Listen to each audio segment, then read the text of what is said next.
Retomando nuestra exposición, vamos a decir que hoy estamos viendo la tercera parte de la unidad número 5, referida fundamentalmente a la proyección de estados financieros. Entonces, una de las cosas que nos preguntamos, ¿cómo proyectar los estados financieros de una empresa? Y entonces, lo primero es establecer el periodo de proyección, es el paso 1. Y este periodo de proyección va a depender del objetivo que persigamos con nuestra proyección. Vamos a atender el corto plazo, queremos saber dónde va a estar la empresa nuestro próximo año, cómo fue el comportamiento, cuál fue el desempeño. Bueno, entonces establecemos un periodo de proyección relativamente corto, un año. Vamos a proyectar el estado de resultados y el balance general de la empresa para el año que viene. Pero si no fuera el caso ese, si no fuera más bien para solicitar un crédito ante el banco o el banco nos quiere evaluar, entonces iríamos a un periodo de proyección que tenga que ver con el mediano plazo. Por ejemplo, 3 años, que pudiera ser lo usual para el pago de un financiamiento otorgado por el banco, un financiamiento, como quien dice, de mediano plazo. ¿Ok? Entonces, es ver qué comportamiento tiene la empresa durante ese periodo en que el banco nos está financiando. Pero también pudiera ser de largo plazo. Y es el caso de los proyectos.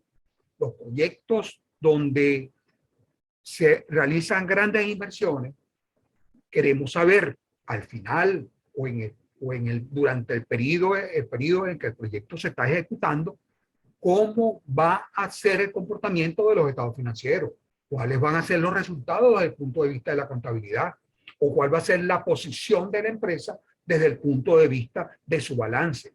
¿Tendrá suficiente recursos? ¿Tendrá capacidad financiera suficiente para atender las inversiones y atender el repago de las deudas? ¿Cómo va a ser el comportamiento? ¿Cuál va a ser el resultado o el comportamiento de los índices financieros del proyecto? Entonces, va a depender el periodo de proyección, va a depender del objetivo que nosotros persigamos con nuestra proyección, que pudiera ser de corto plazo, de mediano plazo o de largo plazo. Como paso 2, debemos disponer de la información necesaria para proceder a realizar la proyección. ¿De qué se trata esto? Nosotros no vamos a partir de cero, vamos a basarnos en la información que nos da el pasado de la empresa, lo que pasó ayer, ¿no es cierto? El estado de resultado del último o de los últimos años y el balance general también de los últimos años, donde nos va a mostrar un cierto comportamiento de las distintas cuentas más importantes de nuestra empresa. ¿Cuáles son? Mira, comportamiento de la venta, comportamiento de la deuda, comportamiento de la caja de la empresa, ¿no es cierto? Capacidad financiera, los índices, como hemos dicho. Entonces, debemos disponer de unos estados financieros correspondientes a los últimos ejercicios. Ellos nos van a brindar información con respecto a lo que pasó. ¿De acuerdo? No solamente los estados financieros nos van a ayudar en esta tarea, también nos van a ayudar los planes de la empresa. En los planes de la empresa aparecen los objetivos que ella persigue, las metas, metas de crecimiento, metas de productividad, y además de eso las políticas operativas y empresariales. ¿Okay? ¿Qué importancia tiene esto? Bueno, nosotros no todo lo vamos a conseguir, como decíamos hace un momento, no todo lo vamos a conseguir de los estados financieros. ¿No así? ¿Dónde, o sea, cómo vamos a estimar, por ejemplo, nuestros inventarios para los próximos años? ¿Qué piensa la empresa que deberían ser los inventarios? O las cuentas, el comportamiento de las cuentas por pagar, cómo debería quedar al final de cada año las cuentas por pagar. ¿Qué deberían representar? Deberían representar la totalidad de la deuda, deberían representar una cierta porción, deberían representar un mes de trabajo. O sea, ¿qué debería representar? ¿Okay?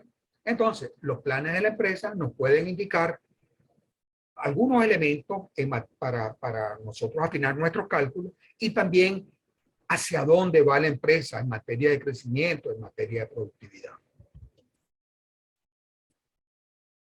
En el caso de que existan créditos a largo plazo, nosotros también deberíamos disponer de el cómo se va a pagar ese préstamo. Por supuesto, el monto.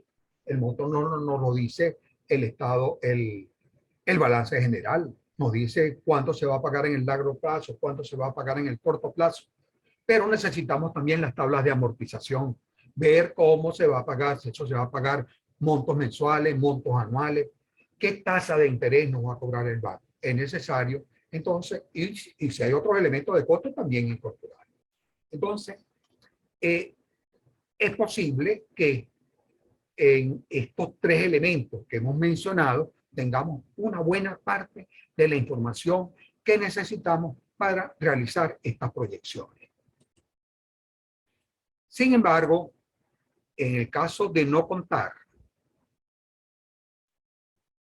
con la política o elementos necesarios para la proyección de alguno de los componentes, debemos introducir supuestos de carácter razonable para realizar el mejor de los cálculos de los valores futuros. No toda empresa tiene formulada política.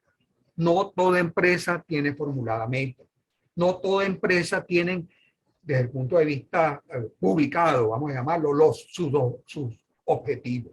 Entonces nosotros, si estamos trabajando como analistas, estamos trabajando en esta área y queremos proyectar, bueno, vamos a ver cuál sería el comportamiento lógico de alguna de las cuentas, pongamos por caso, o de alguno de los elementos del balance.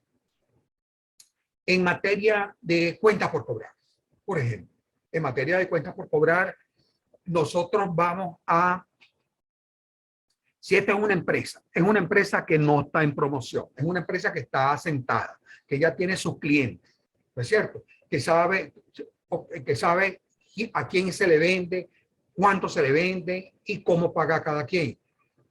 Mira, eso está claro, debería estar muy claro, porque las ventas las cobranzas son a 15 días, a 30 días, a 60 días.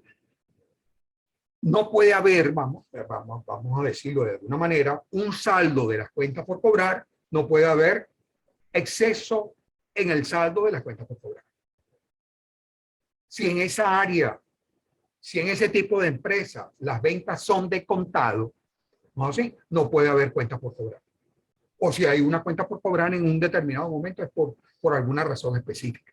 Pero no podemos proyectar un balance general con cuenta por cobrar si ahí se vende todo de contado. ¿Ok? No podemos, lo que quiero decir, la razonabilidad marca la pauta en esta parte. Cuentas por pagar.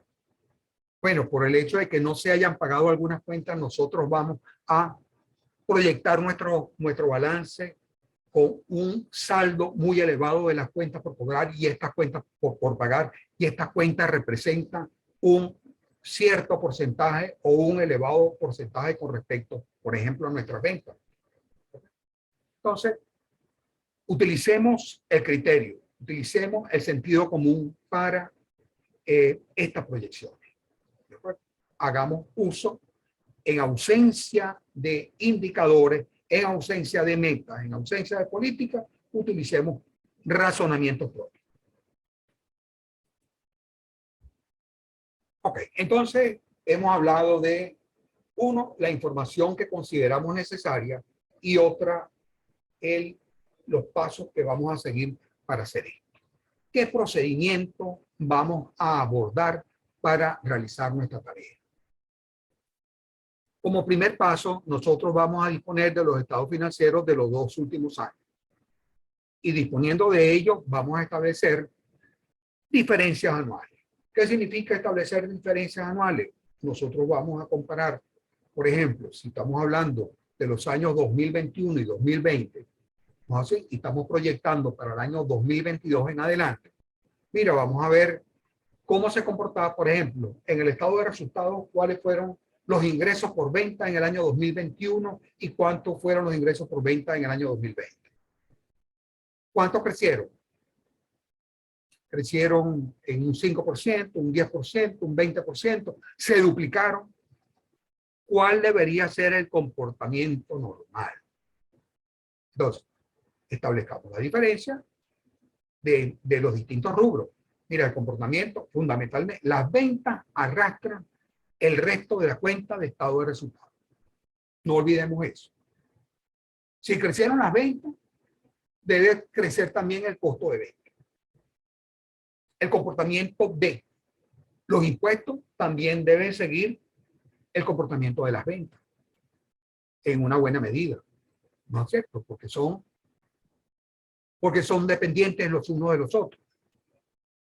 Entonces, primero, hagamos esta diferencia entre 2 años.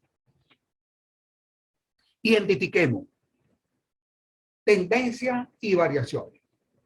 ¿Cuánto varió nuestras ventas del año 21 con respecto al año 2020? 17,8. Ok, nosotros no tenemos por qué ser tan perfeccionistas en esta materia de estimaciones. 17,8, eso pudiera ser 18, pudiera ser 20, pudiera ser 17. ¿Ok? Yo, salvo que sea una cuestión muy específica, ¿no es así? Recomiendo no trabajar con decimales. Más bien redondeo. 17,8 nos dio el crecimiento. Mira, vamos a suponer que fue 15 o vamos a suponer que fue 20. ¿Ok? Entonces, nosotros vamos a ver las tendencias. ¿Cuál es la tendencia de las ventas? La tendencia de las ventas es un año sube, el otro año va, o se van incrementando en el tiempo. Entonces, mira, pudiéramos nuestro estado de resultados, podríamos proyectarlo en función de unas ventas de ese orden, de lo que nos dé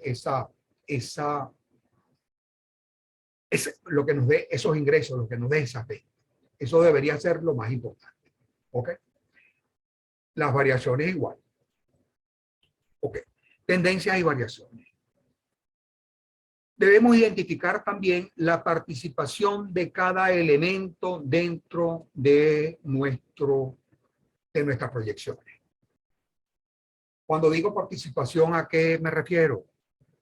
Por ejemplo, nosotros estamos delante de un estado de resultados. Y ese estado de resultados nos habla de unas ventas, nos habla de un costo de venta, nos habla de unos gastos de administración, nos habla de una utilidad operativa. ¿No es cierto? Nos habla de distintas cosas.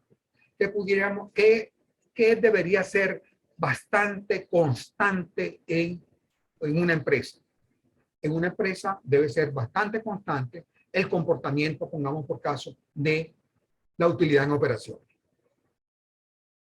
La utilidad en operaciones podría acercarse, mira, el margen, eso marca el margen operativo de la empresa. Eso podría ser el 10%, el 20%, pero cada año podría estar en ese orden o cercano a ese orden.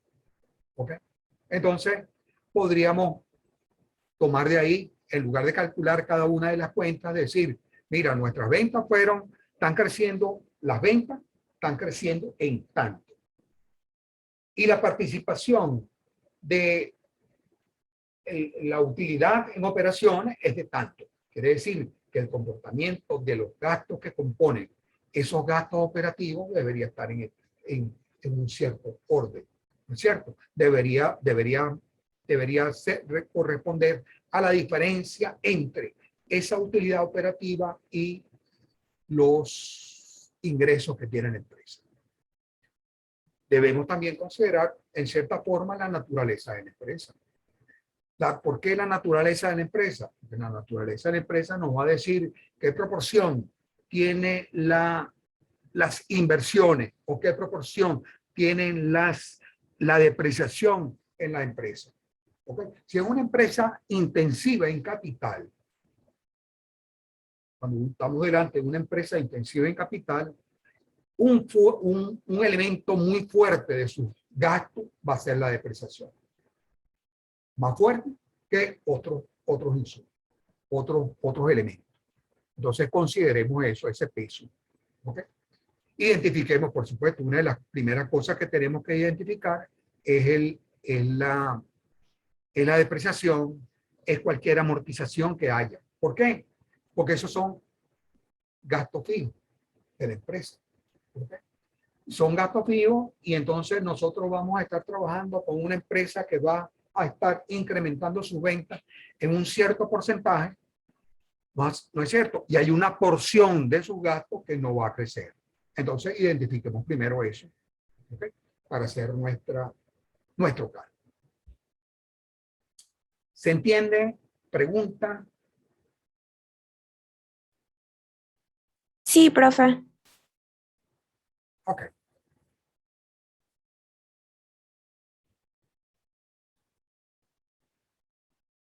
Debemos proyectar el estado de resultados en función del comportamiento real y programado de las ventas y el peso relativo de los demás componentes. ¿Okay? Nosotros estamos delante de una empresa que está creciendo, que se está expandiendo, que inició su producción hace pocos años atrás y todavía no está utilizando su capacidad instalada, completamente su capacidad instalada. Entonces, mira, lo más es probable que si esa es la situación, entonces nosotros podemos ir proyectando nuestras ventas creciendo a una cierta tasa. ¿Okay? Veamos en cuánto creció en los últimos años. Y el resto, el resto de la cuenta, vamos a proyectarlo en función de su peso relativo. ¿Qué representa? Como decíamos hace ratito, ¿qué representa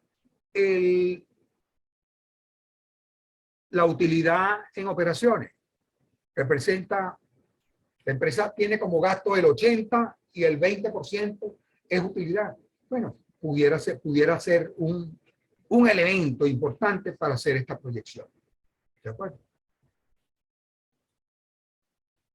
Entonces, vamos a atender al crecimiento programado de las ventas.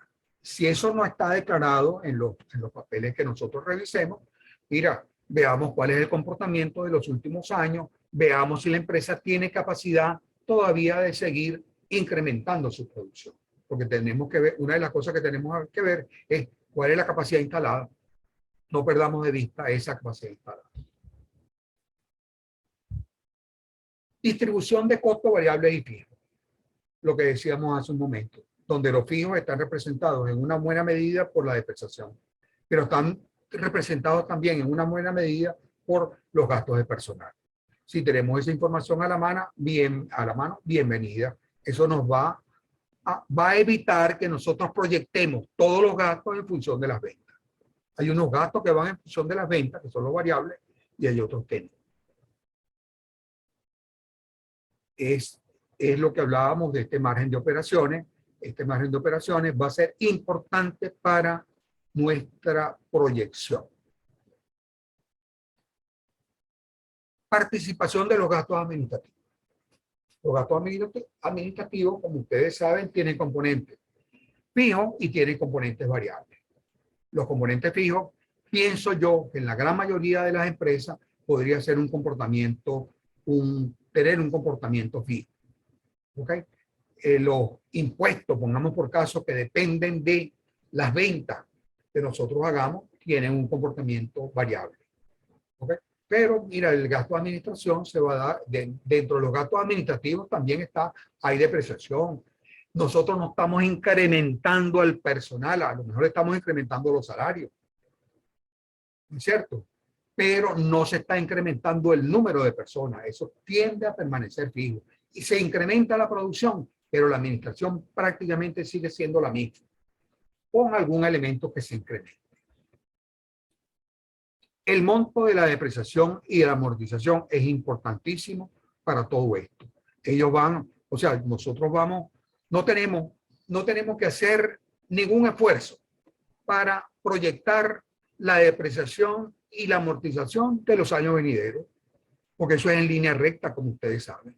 ¿No es cierto? La depreciación del último año va a ser igual a la depreciación o a la depreciación del primer año de la proyección o de los años de nuestra proyección va a ser igual a la de los años de los años en los que nos estamos basando, 2021-2020. Salvo que nosotros hayamos incrementado nuestros activos. Y eso sí tenemos que tomarlo en cuenta. Entonces, incrementamos nuestros activos, va a incrementarse la depreciación. El pasivo a largo plazo. Bueno, ahí tenemos, va a tener una fórmula de cálculo, porque esto va a estar basado en ¿qué? Va a estar basado en por una parte, en nuestra amortización. ¿Cómo vamos a amortizar? ¿Cómo vamos a pagar los créditos? Y en segundo lugar, con la tasa de interés. ¿Cierto? O sea, son dos elementos que nos va a brindar. Uno, la amortización de la deuda y otro, los intereses que vamos a pagar anualmente. Entonces, va a depender de ese pasivo a largo plazo. Otro elemento importante es la tasa impositiva. ¿No es cierto? El impuesto sobre la renta, por supuesto que sabemos que tiene una tabla que es creciente. ¿No es cierto? En la medida en que se aumenta la renta, en la medida en que aumentan los ingresos, en la medida en que esto ocurre, la tasa impositiva es mayor. Nosotros para no afinar, para simplificar nuestros cálculos, vamos a asumir en algún ejercicio, vamos a asumir una tasa impositiva plana, vamos a llamarla, una tasa impositiva fija. No vamos a estar haciendo la variable. Entonces, nosotros debemos proyectar el estado de resultados. Fíjense que no hablé del balance general. Vamos a proyectar el balance, el estado de resultados en función de estos elementos que tenemos aquí. Comportamientos de una variable que son muy importantes para nuestro trabajo.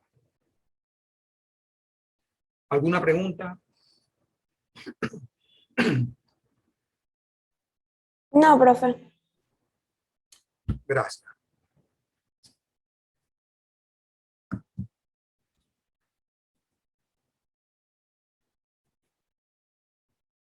Ok, yo quisiera dejarlo hasta acá y nos vamos a la tercera de la reunión. Ok, porque vamos a entrar en un temita que es muy práctico y delicado. Ya me incorporo, me salgo y me meto enseguida y arrancamos inmediatamente.